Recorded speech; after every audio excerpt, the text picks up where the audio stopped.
Hello, hello et bienvenue dans le bleu du ciel.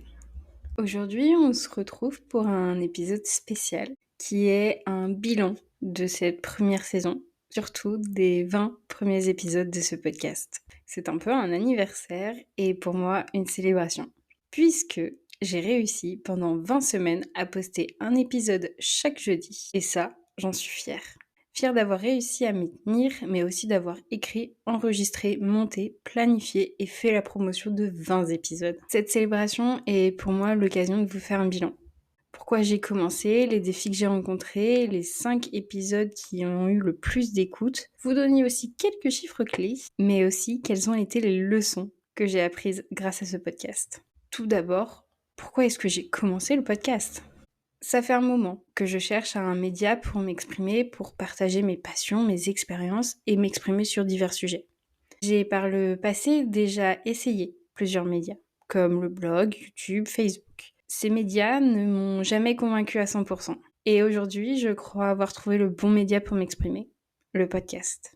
Car je peux à la fois écrire, poser ma voix, faire de la création de contenu autour de ça, le mélange parfait pour moi. Mon objectif était de créer un podcast pour parler de beaucoup de choses, mais surtout sur l'introspection et les sujets de société. C'est un peu parler de tout et de rien, et surtout tout ce qui me passe par la tête, comme avec un ami pendant un café ou un verre. Mais concrètement, ça donne quoi ? Eh bien, pour le moment, j'ai pas mal raconté ma vie.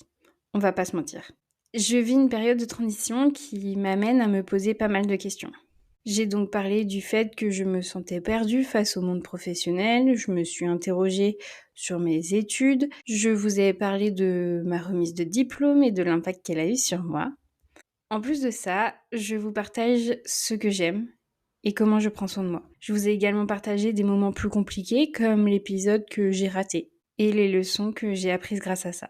J'ai abordé des sujets plus complexes, ma relation avec le sport en tant que personne obèse, mais également l'impact de ma dernière lecture et la réflexion qui s'en est suivie. Des sujets plus profonds que je souhaite aborder de plus en plus souvent. D'autres sujets ont suivi, comme l'anxiété, le doute, la vie d'adulte. J'ai beaucoup parlé de ce que je ressentais, mais qui peut faire écho chez beaucoup de personnes, je pense.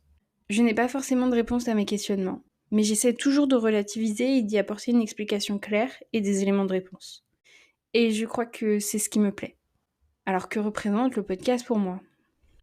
Pour moi, ce podcast, c'est un moyen de m'exprimer, une forme de thérapie. Ça aide à questionner la vie, mes choix, mes envies et à apprendre de mes erreurs et à voir le monde autrement. Ça me pousse également à trouver des solutions, des conseils que je peux appliquer mais qui peuvent aussi aider les autres. Aujourd'hui, je pense que le podcast m'aide à grandir, à mûrir, à gagner en sagesse. Et si mon contenu peut m'aider tout en aidant les autres, alors je serai la plus heureuse. Car je pense que j'aurais accompli l'un de mes rêves. Je ne me suis pas fixé d'objectif. Et pourtant, en ayant fait une école de com, c'est un peu ce que j'aurais dû faire. Mais mon podcast, c'est mon bébé. Premièrement, et c'est surtout une découverte en apprentissage.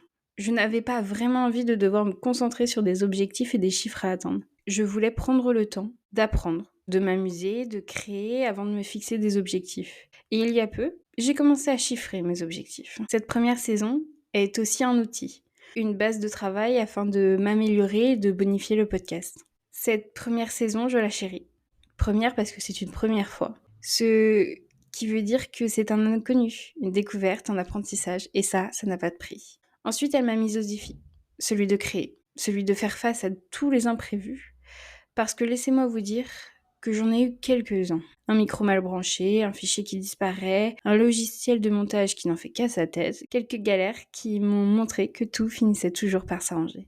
Puisqu'en 20 semaines, chaque jeudi, un épisode fut posté. Maintenant, passons au concret de ce podcast, et surtout au top 5 des épisodes les plus écoutés. En première position, roulement de tambour, nous avons le premier épisode. Je suis perdue, mais je sais ce que je veux faire avec 18 écoutes. En deuxième position, ex aequo, l'épisode 3, le parfait de l'imperfection, et l'épisode 2, pourquoi est-ce que j'ai fait 5 ans d'études.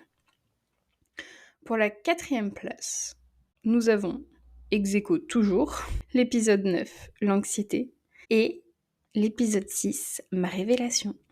Je suis heureuse que ces épisodes vous aient plu. C'est aussi très intéressant de savoir ce qui a plu pour pouvoir trouver des sujets qui sont les plus appropriés et à même de vous plaire. Pour les écoutes, nous sommes à 151 écoutes au 21 juin 2023. Alors pour certains, c'est peu, mais pour moi, c'est déjà pas mal. J'en profite d'ailleurs pour vous remercier, parce que c'est important. Et parce que sans audience, il n'y aurait pas de podcast. Donc merci. Je n'avais pas de communauté avant de créer ce podcast, et cela prend du temps d'en construire une.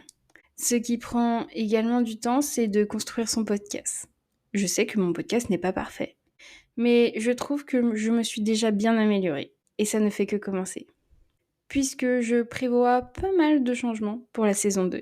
Et oui, parce que cet épisode signe la fin de la première saison. Pour ce bilan, je voulais revenir également sur les leçons que j'ai apprises grâce à mon podcast. Pour cela, je pense que je vais vous en donner 5. La première, être régulière. J'avais peur de ne pas être suffisamment organisée ou d'avoir des problèmes techniques, ce qui m'empêcherait de publier un épisode par semaine. Mais j'ai réussi, avec ma deuxième leçon apprise, la résilience. Accepter que tout ne va pas toujours bien se passer. Et donc, il faut apprendre à rebondir, ce qui constitue la troisième leçon. La quatrième, c'est l'anticipation, car elle permet de faire face aux problèmes techniques ou autres. Et la dernière, se faire confiance. Parce que sans confiance en soi, il n'y a rien. Et en appliquant toutes ces leçons, j'ai réussi à créer un podcast et publier 20 épisodes. Un challenge que j'ai su relever. Et c'est sur ce bilan, qui pour moi est plus que positif, que je vous annonce que je vais prendre une pause. Que pendant les mois de juillet et d'août, il n'y aura malheureusement pas d'épisode. Une pause nécessaire pour me ressourcer, retrouver l'inspiration et préparer l'arrivée de la saison 2. Oui, parce que le podcast revient pour une saison avec de nouveaux épisodes sur de nouveaux sujets.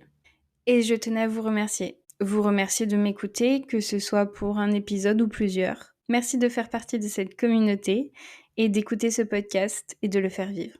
Merci de me donner la foi de continuer.